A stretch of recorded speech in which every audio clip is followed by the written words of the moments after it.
I would describe it as the end result of a huge realignment. In 30 years, I think they're going to describe the present time as a complete realignment of the parties. And what MTG is speaking towards, and I wouldn't put it as she did. I think that to get the president to change on something, you have to come to him privately, because he's so media obsessed that he's going to hate this on CNN, especially. It's like a dagger. Hi, I'm Maddie, Hale, and welcome to the Trump Report. Today I've got Garrett Ziegler on the show. He's a former staffer under Donald Trump's first administration. And just a reminder that you can watch us every day, Monday through Friday, on Times Radio's YouTube page, or you can stream us as a podcast wherever you get your podcast. Garrett, thank you so much for joining the Trump Report again. Thank you for the opportunity. I want to start off with this really twisted turn of events from Republican Congresswoman Marjorie Taylor Greene.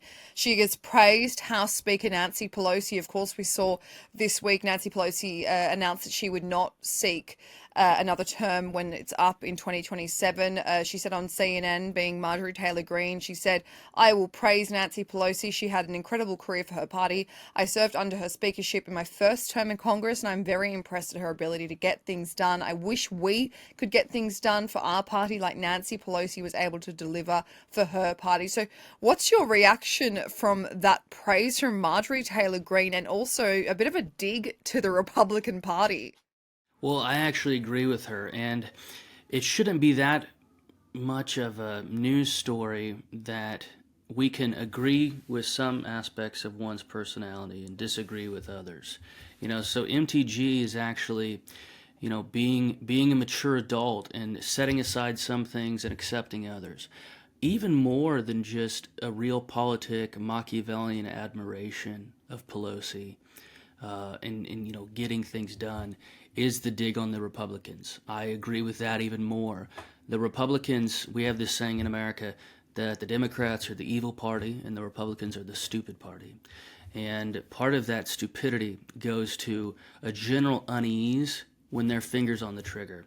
I'm not sure that deer hunting is a big thing in the UK, but in America it is. And the first time a young guy goes out to deer hunt, 12, 13 years old, with his dad, he famously always shakes when the deer actually appears. And that's how I would describe the Republicans. They have a shaky trigger finger, and they are so reticent to exercise power. So I agree with MTG on this one, that Nancy Pelosi was never afraid to exercise power. And in that way, you can, I wouldn't call it admiration just because I personally loathe Nancy Pelosi so much, but I would call it, interest. And it's definitely worthy to study her, because even though she's exercised all this power, Maddie, look at the condition of her district. In America, in her district, there are apps that track human feces in her own district. Yeah, I mean, there's a lot going on in San Francisco, Garrett. A lot of drugs, a lot of homelessness. So you're absolutely right there. But a big thing that happened this week, of course, these elections in the off years. So Democrats did win these major statewide contests in Virginia, New Jersey, a key mayoral race in New York City. Trump on Thursday, frustrated with these results, he told reporters, "We just lost an election," they said, "based on affordability. It's a con job by the Democrats. What the Democrats do is they lie. We're the ones that have done great on affordability, and they've done horribly on affordability." But Garrett, just in conjunction with that from Donald Trump, and a poll from Washington Post / ABC and Ipsos that came out saying the majority of Americans actually believe that they're spending more this year than they were last year. So just for our audience, that included 52% of Republicans, of course 89% of Democrats. All the numbers are up on groceries, utilities, healthcare, gasoline, and housing. So what's the truth here? Do you think this did cost the Republicans these elections when it comes to affordability? I don't think that that's what cost them the elections. I think that it's a mixture of things. Part of it is the natural composition of the jurisdictions that were voting. These are purple at best, so it should be no surprise that the Republicans lost, meaning the actual arithmetic, structure of what we were asking Winsome Searles to do in Virginia, for example, was very difficult. And she wasn't the most, let's say, inspiring candidate. And the big topic in New York City was the Sliwa Cuomo fight and how they couldn't convince each other, one of which to drop out. I personally think that because Cuomo lost his primary that he should have. But regardless, I think that Trump, this is my value add having worked under him, is he's so defensive with the left-wing media that sometimes he comes off as talking to the left-wing media when he's, his opponent is really them and not the people who think that their rent is too high. I would agree with the respondents to that poll that there's sort of a pensive feeling in the United States that everybody is being squeezed, sort of like a hydraulic press. And instead of being so and Trump does have, in my opinion, an excuse to be defensive with the left-wing press trying to pin this on him when he wasn't on the ballot. But nevertheless, I do think that people are not conjuring this up. You can with the mortgage rates and everything else, you can mathematically prove that the country economically is in a worse place now than it was when Trump left office in January of 2021. The real question is, how do you divvy up the cost? How do you divvy up the cost? Meaning, who was at fault for this squeeze, so to speak? I think that, to me, trying to take the rational approach at all times, I don't get into these discussions much because the end result is the same. Whether or not it was the Congress who voted for the ridiculous Inflation Reduction Act, which caused inflation, or whether it were some other cause, now in November of 2025, the only thing that I worry about and care about is how to ameliorate the situation. Well, on the note of Marjorie Taylor Greene, Garrett, this was an interesting thing because she went on CNN with Caitlin Collins and she was asked whether the president who claimed there was virtually no inflation and grocery prices are down was really correct, basically, because that's his defensiveness, as you mentioned, that he's saying, no, it's not true. We're in a better position than we were last year under the Biden administration. So Marjorie Taylor Greene said, no, I go to the grocery store myself. Grocery prices remain high. Energy prices are high. My electricity bills are high here in DC at my apartment. They're also higher at my house in Georgia, higher than they were a year ago. She was also then asked about Donald Trump's obviously been going around saying this Thanksgiving dinner will be cheaper than it was last year. She said, well, I think every president, no matter who they are basically in a cone of information by the people that have them working for them and around them. So, I mean, this feels like Marjorie Taylor Greene, a very conservative congresswoman from Georgia, is really kind of going against president, which, as we know, and as you probably saw firsthand, Garrett, is not the way into President Trump's good book. So I'm wondering, do these kind of quotes from her on CNN show that there really are cracks forming in the Republican Party? Well, I wouldn't describe it as cracks. I would describe it as the end result of a huge realignment. In 30 years, I think they're going to describe the present time as a complete realignment of the parties. And what MTG is speaking towards, and I wouldn't put it as she did, I think that to get the president to change on something, you have to come to him privately. Because he's so media obsessed that he's going to hate this on CNN, especially. It's like a dagger. I don't know why she was on CNN, but you have to consider that the truth is really in the middle on this one, meaning it could be that the country's not worse off, but where you start from really matters. Meaning, if the prices for the Thanksgiving meal, or whatever the hypothetical you select, if they aren't necessarily worse, but your starting place was terrible, which I would argue it was under Joe Biden, people aren't feeling relief. So they're in the same position as they were last year, which wasn't a good position.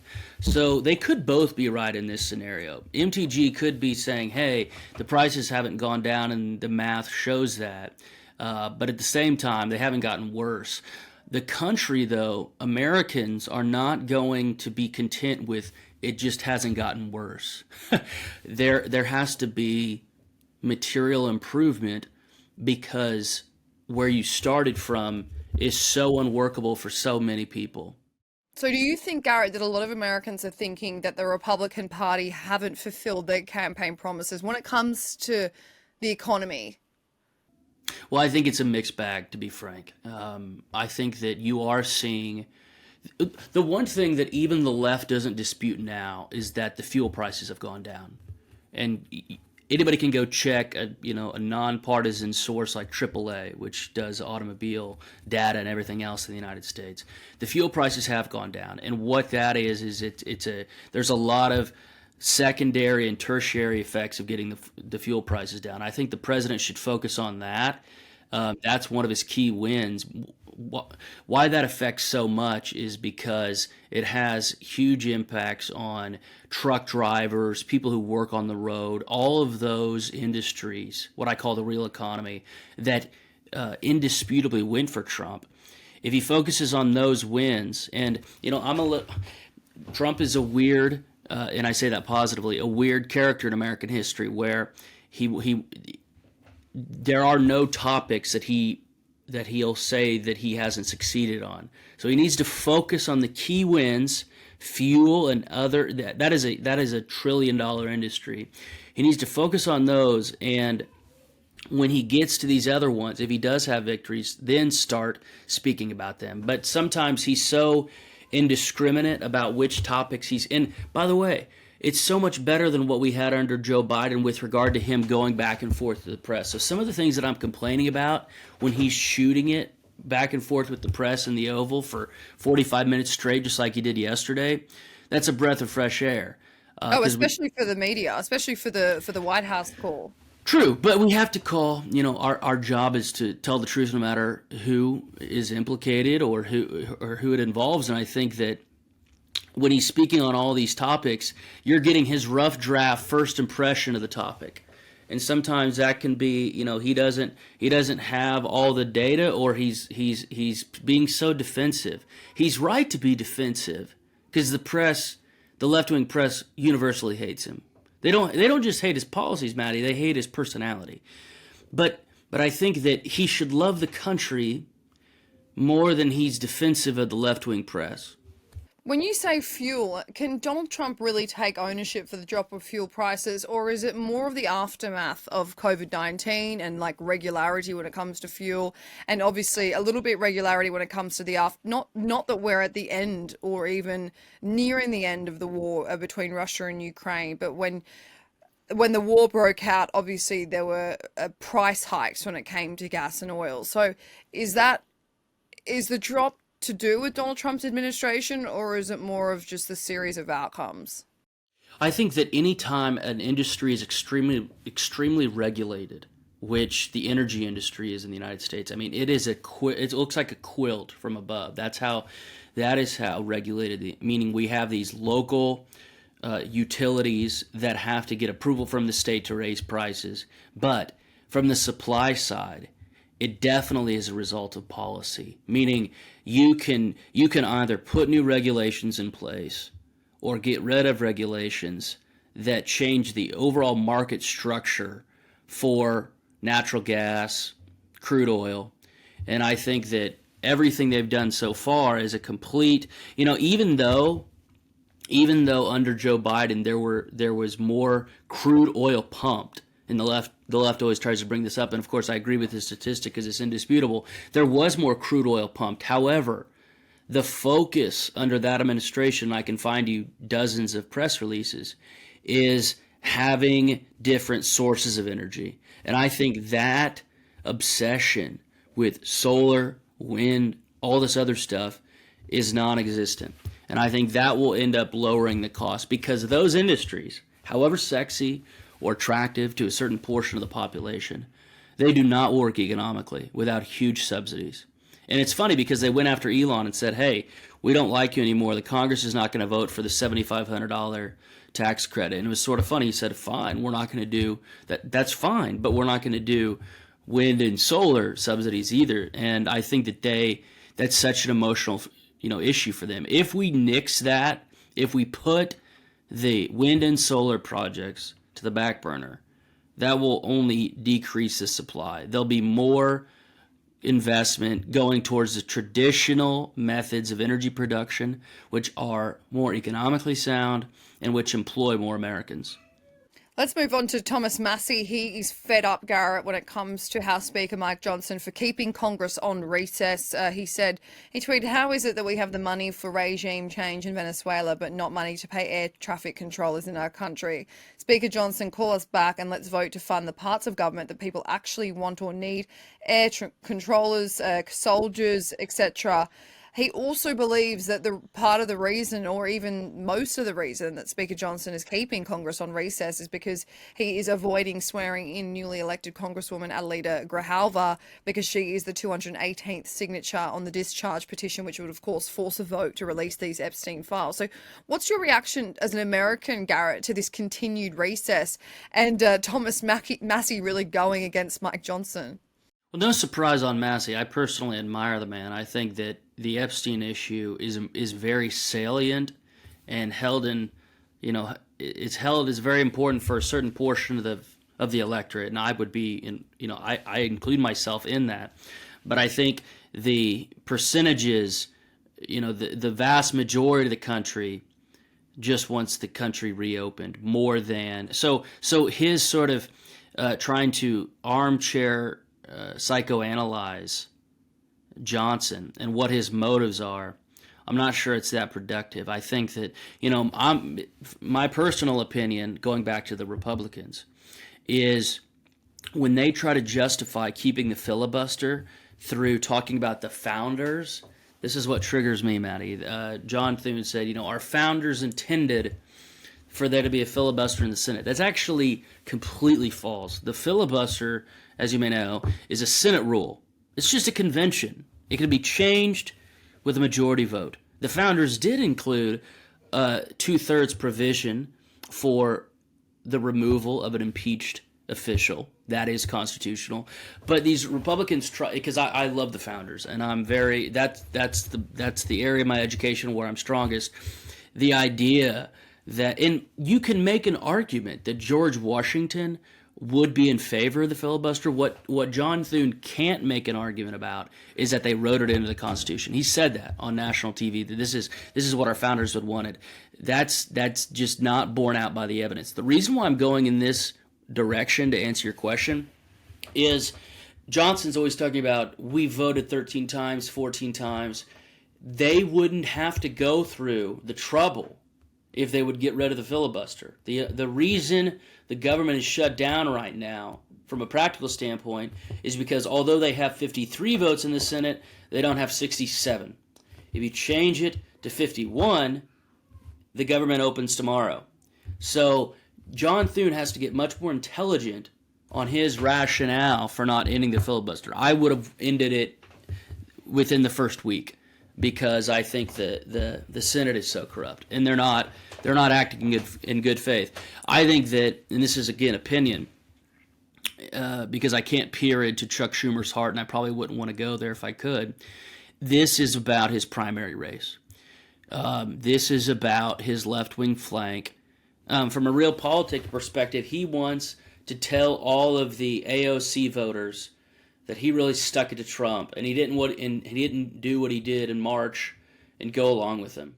Garrett, I think it's day 37 now of the government shutdown. Among just a few issues, of course, there's going to be 42 million people at risk of losing access to SNAP benefits, which is, of course, the federal government's food assistance and security program for low-income households. So you mentioned what's going on. So who do you think this will fall on? Do you think Americans will blame the Republican Party or the Democrat Party, or do you think they'll blame everyone for this? They'll blame everyone. And it goes back to that. I know people may not find math sexy or fun, but it goes back to the Republicans passing it in the House and there being a stalemate in the Senate.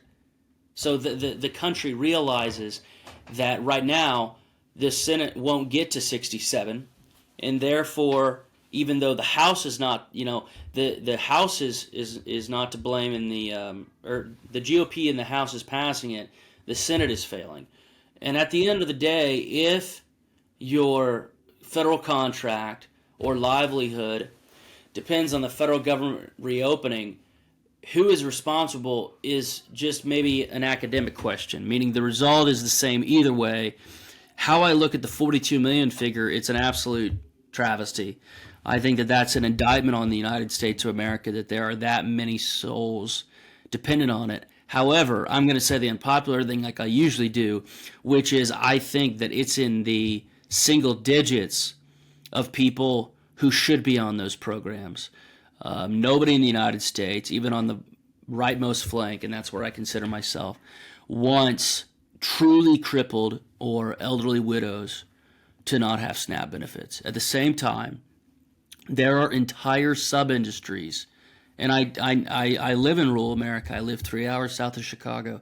I was just talking to somebody a couple days ago who worked at a supermarket for years as a second job, and he said that what they do is there is SNAP fraud where the SNAP benefits don't come in food stamps anymore, as you know, Maddie. They come in debit cards.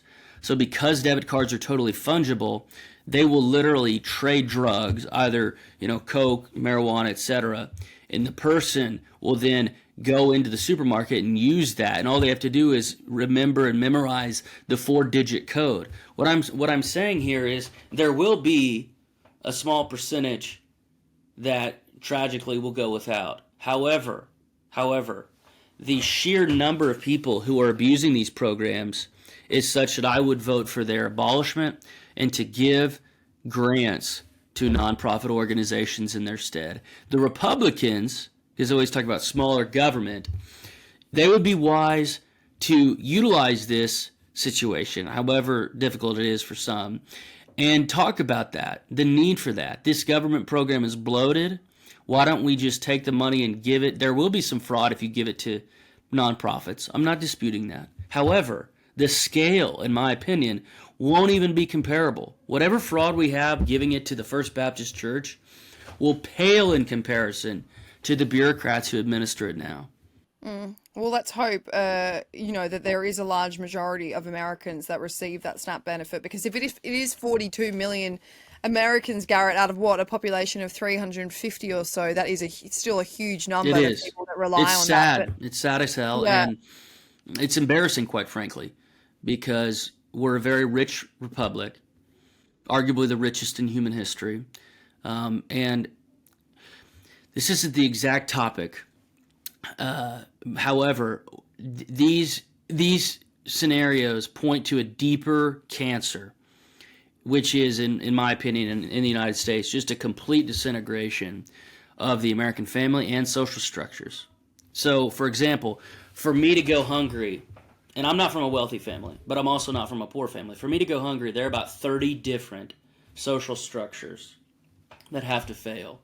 Church, mom, dad, and it goes to, if this many millions of people are relying on the state, that means a lot of their social structures have completely disintegrated. And that is the sobering take, more than just not ending or keeping the filibuster.